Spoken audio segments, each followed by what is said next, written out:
com. And, I'm just up in here right now. Just want to thank everybody once again for listening. And I have one of our very prestigious community leaders here, Mr. Roderick Patterson. What's going on, Rod? What's going on? What's going on? Hello, everybody out there. Man. But anyway, Rod, like I said, you're one of our community leaders, and our kids are very important to us for 2011.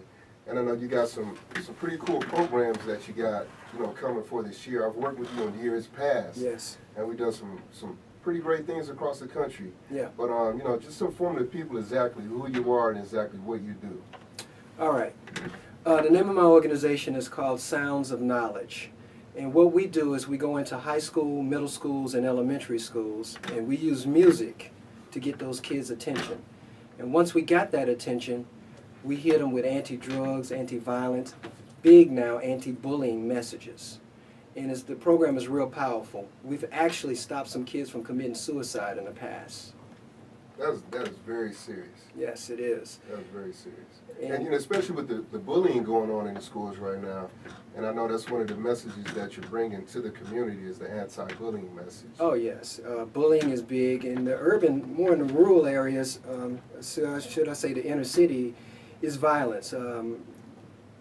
I kind of jokingly say, the kids in the inner city would be lucky to be bullied because now they're just killing each other. Now, bullying, when I talk to the kids outside of the cities, Okay. I'll tell them, I ask the kids, what do you think bullying is? And Right. they'll say hitting, treating people mean, that kind of thing. But I also let them know that words are bullying too. Mm-hmm. And the funny thing about words, a really small kid can say something to a really big kid and hurt their feelings. Right. And a real big kid can hurt a little small kid's feelings. Right. The words levels the playing field. Right. So it could go either way. You can have a small bully or a big bully. Exactly. It's the same. Yeah, bully is a bully. So we use illustrations like that to try to, plant those seeds and let them try to get them to change their behavior. What's the response, from the faculty, the school faculties at the school, and the kids themselves? Overwhelmingly, it's been positive. I mean, very positive. And I haven't got a bad review yet. Okay. So explain to the people exactly how does it work. What do you exactly do? Okay, well, we do assembly programs. We bring the whole school body into the gym or whatever area that the whole school body can fit in. Okay. And we sit them down and we push play. The show is 45 minutes long, nonstop, and our show is formatted for schools. It's not like we were at the nightclub one night and decided, hey, we want to go into schools. Right. You know that we've been doing this over 10 years. Yes. So, 10 years strong. I mean, 10 years millions of kids that, we've done these programs in front of, and I can't say that we have changed lives out there. Yes. For the better. Yeah. Yes, we have. And not only that, but, it's interactive, it's fun. Very fun. Sometimes the biggest problem is calming them down. Right. Yeah, but we know how to calm them down, and they have a good time. And they Yeah. always want us back. We always leave them wanting more. Oh, yeah, always got to leave them wanting more. Tell some of the people, some of the places that you've been with this program. Oh, my God. Florida, Tampa, Florida, St. Petersburg, Florida, Mississippi, Moss Point, Mississippi, Pascagoula, Mobile, Alabama. Mm-hmm. All over Atlanta. All over Atlanta. Yeah. The Boys and Girls Club, big shout out to William Lampley. That's the president of the Atlanta chapter of Boys and Girls Clubs. Kentucky, we've been up to Hazard County. We're getting ready to go up to Lexington. We're going all over. 2011 is going to be big.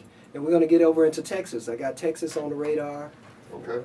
So we're going to take it nationwide eventually if I have it my way.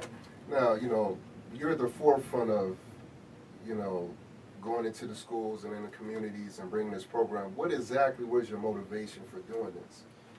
Your Well, personal motivation. My personal motivation is I was called to do this. I say this all the time. It was like I was an artist myself and was trying to do my thing, but I kind of stumbled upon it. I used to work over at So So Deaf, and And when I found out about these schools and I got out here, and I think it was a child that we did some programs for, and one of the kids we didn't save committed suicide.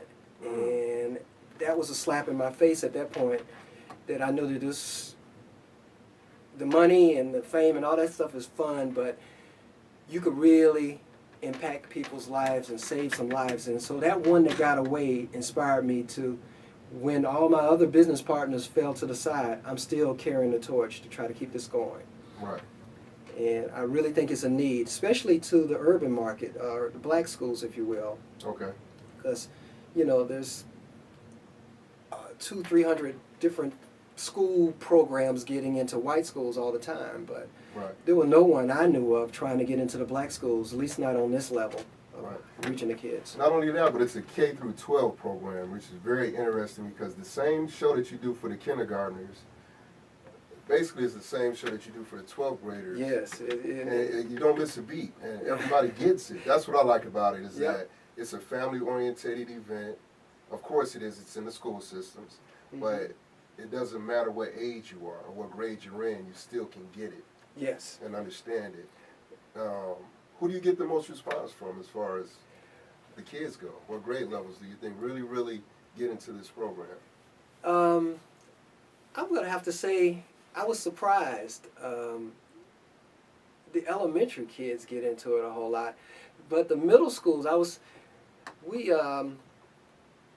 in our program we play a SpongeBob clip, and we get the kids I usually play that for the elementary kids. Okay. In one performance, we were out in Kentucky. I decided to just leave it in because we didn't have enough time to change the format. And all those old kids were bigger than me. I'm like 5'10". They're like 6 foot. All these kids singing SpongeBob SquarePants. Really? And that made me realize that, they may look old, but they're still kids. Yeah. So I would say the middle school and the high school, the middle school and the elementary, the high school kids, they try to be cool, but Right. they sneak over and get an autograph. Right. Once they see it's cool. Yeah, they gotta. I guess once you get the popular kids in the high school involved, Yeah. everybody else is gonna follow, of course. But you gotta set your own, pace, and you gotta follow your own lane, I should say. Don't necessarily. If you're a kid out and you're out there listening, this is really geared towards you. Be yourself. Make your own decisions in life. Just be positive about it. Well, that's all you can do. Nobody can beat you being you. Right. Most And definitely. that's one of the things I'm trying to convey to the students. They need to make a path. Don't try to be a follower. Yeah. Most Create definitely. your own path. And what I would love to see is your program not only go national but international as well. Oh yes. Because I think that would be such a uplifting experience, for you, your organization, and the kids themselves. Well, as you know, Strong, the mother company, our parent company is called Demoline.net. Yes. And our slogan is "The world is listening." Yes. And that's always been in the back of my mind, going international with that. I've always said I've had artists reach out from Canada, from Germany, even Australia, asking for me to manage them or to be on these tours. Yeah. Yeah.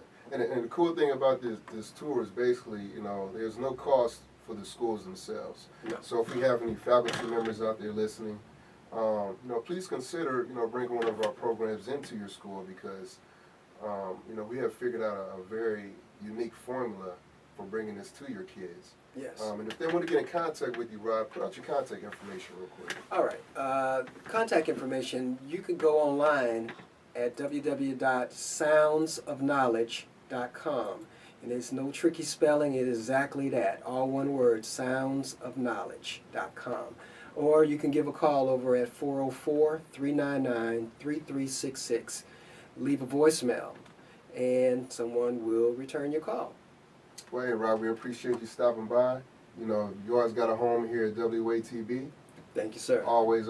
Please keep us posted on your further events while you're out on tour. You can always give us a call. And if you have any questions for Rod or myself, please give us a call at any time. Like I said, once again, Rod, thank you for coming out. Thank you, thank you. People, you want to find out more about Rod, just check him out on the internet, soundsofknowledge.com. And he's also got some pretty cool videos on YouTube and some other places where, you know, you can check him out. Just Google him. Just Sounds Google of it. Knowledge, man. Just Google him, baby. It's all over the place. But other than that, y'all keep it locked right here for more good music.